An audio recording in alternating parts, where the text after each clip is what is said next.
The United Farm Workers movement was one of the most important movements in recent memory, due to the actual success despite the opposition. In the beginning, opposition towards the Union was strong and resilient, and the first recorded arrests were made August 4, 1965 at Bakersfield, with 19 workers being arrested for picketing at a grape orchard. Only a few months later, consul generals from the Philippines urged Filipinos not to participate in the strike through paid radio advertisements. The use of the institution and the mass media to keep workers in line was a form of systematic oppression and attempted to strip these people of their freedom of speech in America. Despite the setbacks, the impact of the UFW led to many believing that these unions actually worked, and it inspired more unions to form later on. And that was the greatest impact in American history that a union has done. The setting was in America where citizens began seeking social justice and reform, and there was a harsh period of national conflict, and many protests in the US went unsolved, leading many to question the strength of free speech. But in Delano, California, farm workers continued and united, beginning fighting for their American dream. The fight for better working conditions from the UFW was a vital one, as it made it more possible for new labor unions to form and fight similar injustices.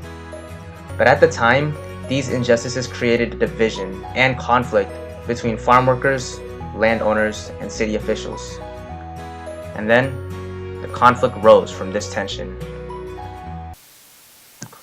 We want to know why the sheriff refuses to go into the fields and take the arms away from those men. We also want to know why the sheriff is making a special point of these raids and these beatings on our picket lines. This is a revolutionary leader and a major icon for today's unions.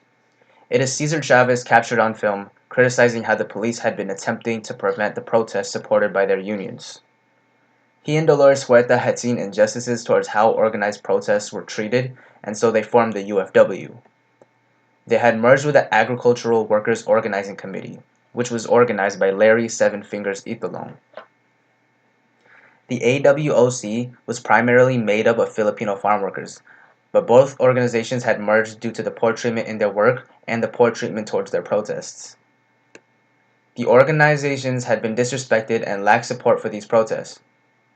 At the beginning, union meetings were organized by churches, yet growers refused to attend, and the strikers were talked down on in the media, as well as by government officials, such as State Employment Director Albert Tyberg, who was pushed for by these workers to be fired.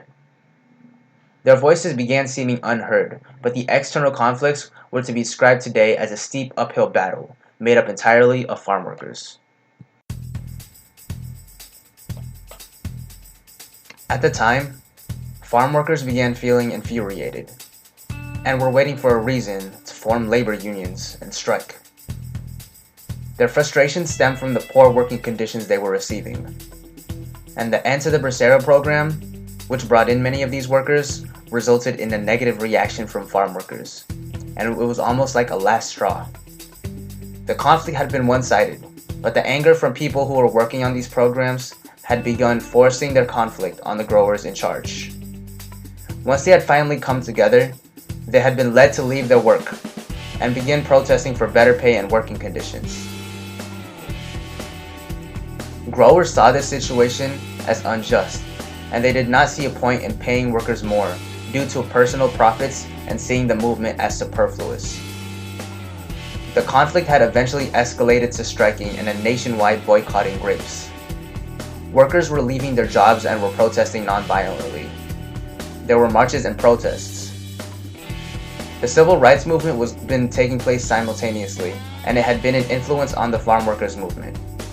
Martin Luther King's talks of nonviolence were also a staple in the UFW movement, and it almost became like a code.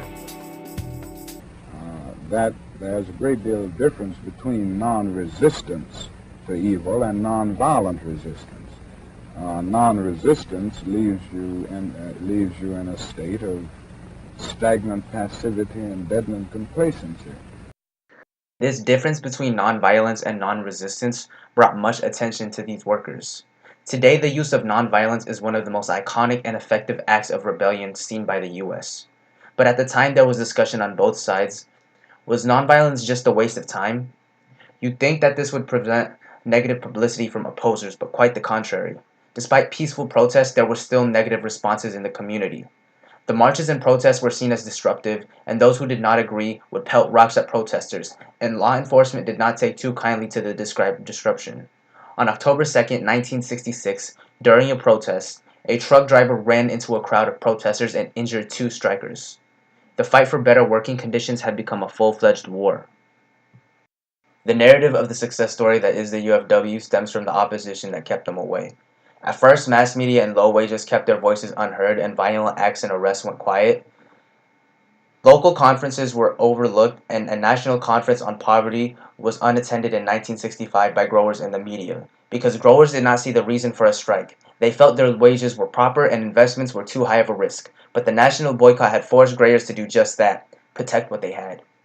Industries had been failing at a time of war due to the impact of strikes, and very few growers were giving in.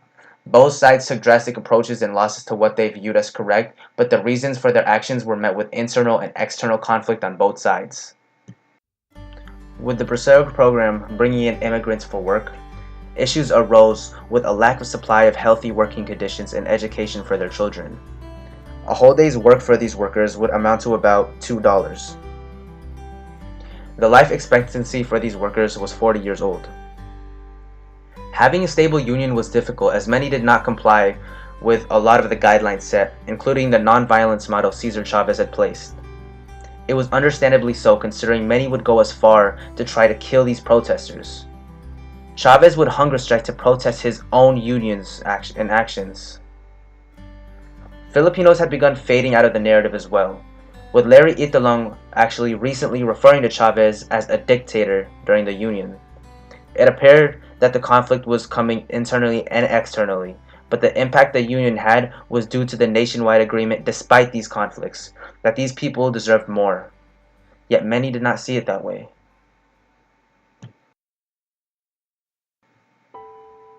In 1965, Imperial Valley growers were met with 200 protesters threatening to sue the livelihoods of these growers for failing to meet the imposed minimum wage of $1.40 an hour. This seemed odd, as these growers had given these farm workers, many of them undocumented citizens, an opportunity at a life in the US. Many other lines of work would refuse to hire these people, but the Bracero program had pretty much invited them to do this line of work. Despite this, protesters would forcefully stop shipments of produce from 1966 to 1968 through strikes or simply physically stepping in front of trucks, and this had become a trend over the next 2 years. After support from various figureheads, however, the conflict began shifting towards the side of these workers, and many owners began losing money due to a national boycott of grapes. The complaints of disruptions was nothing compared to the fact that the grape industry had gone down. Jack Pandal was quoted saying, "These men have chosen this type of work like farming. They have chosen this way of life, and if they were not happy, they wouldn't be here."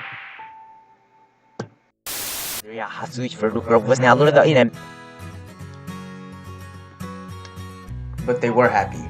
Happy to be Americans, and so they had used their rights of speech and protest. Before his tragic murder, Robert F. Kennedy had advocated for these workers, and more did as well. A national boycott took place, and one by one growers were forced to comply and compromise, and to this day the UFW works with growers in order to keep up with the needs of the hard-working men and women. This is the most impactful movement as it was a win for the worker. Unions today follow in the UFW's footsteps in handling situations. The UFW showed that voices matter. At a time of national conflict, local issues still mattered. These unions and workers would never be a lost cause. Viva la causa.